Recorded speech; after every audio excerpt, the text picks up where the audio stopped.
Saudari-saudara, ibu bapak, selamat jumpa, salam sehat.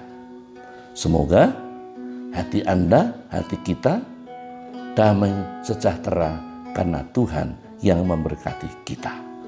Mari kita merenungkan firman Tuhan. Kita merenungkan suatu kata atau kalimat. Jika ada cinta kasih, hadirlah Tuhan.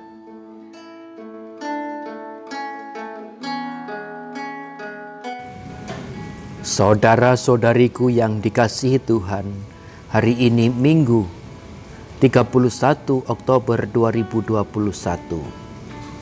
Kita akan mendengarkan Injil suci menurut Markus bab 12 ayat 28 sampai dengan 34. Pada suatu hari datanglah seorang ahli Taurat kepada Yesus dan bertanya, "Perintah manakah yang paling utama?"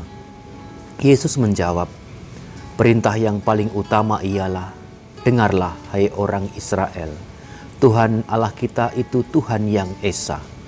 Kasihilah Tuhan Allahmu dengan segenap hati, dengan segenap jiwa, dengan segenap akal budi, dan dengan segenap kekuatan.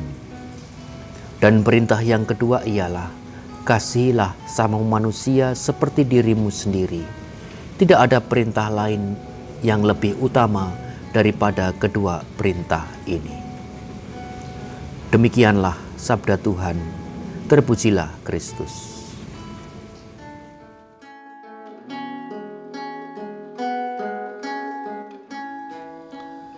Saudari-saudara, ibu bapak, tadi kita telah mendengar firman Tuhan yang dikutip dari Injil Markus bab 12 ayat 28b sampai 34. Kalau saya merenungkan sabda Tuhan tadi, saya lalu teringat lagu yang dinyanyikan pada Hari Raya Kemis Putih. Kira-kira lagunya begini. Jika ada cinta kasih,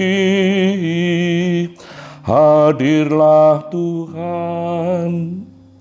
Saudara, mari kita merenung sejenak secara lebih mendalam tentang kata-kata dari refren lagu itu. Setiap kali orang berbuat kasih, apapun bentuknya, dalam perkara besar atau kecil, Tuhan hadir di situ. Mengapa demikian? Dalam suratnya Santo Yohanes Penginjil menulis bahwa Allah adalah kasih.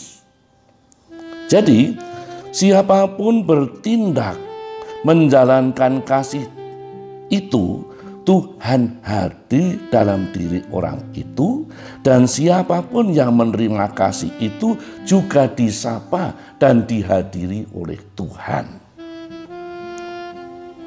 Sungguh luhur, sungguh mengesankan, dan ini sungguh menyentuh hati. Saudara, dalam Injil yang tadi kita dengarkan bersama, Tuhan Yesus menyemangati kita untuk berbuat kasih. Satu kasih, dua arah. Yaitu kasih kepada Allah dan sesama manusia. Satu kasih karena bersumber dari hati yang satu dan sama. Hati yang satu dan sama itu adalah hati yang tulus dan ikhlas.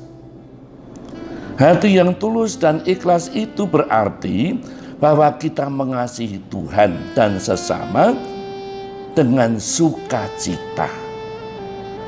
Bukan sebagai beban atau terpaksa. Tidak ada yang menyuruh atau meminta, tetapi kasih itu muncul, menggerakkan hati. Dalam bahasa Jawa dikatakan merentul dari kehendak bebas yang kemudian menetes dalam perilaku dan tindakan nyata.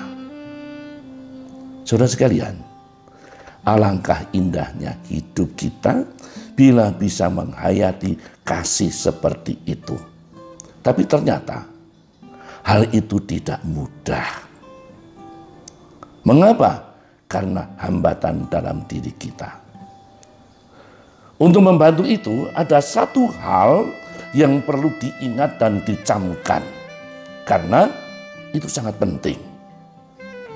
Santo Yohanes Penginjil menulis bahwa kasih itu berasal dari Allah. Mata air kasih yang sejati adalah Allah. Oleh karena itu, bila kita ingin memenuhi kasih itu, hidup kita dengan kasih yang dari Tuhan, kasih yang murni, tidak bisa lain kecuali mengalirkan kasih dari sumber asli, yakni Yesus Kristus, ke dalam hati kita, yaitu hati Yesus yang Maha Kudus. Hati Yesus sumber kasih, dan kasih Yesus itu kudus, jernih. Tidak ada kotoran sedikit pun. Itulah yang akhirnya menyegarkan, memberi kekuatan, dan juga membawa suatu kehidupan yang penuh dengan sukacita.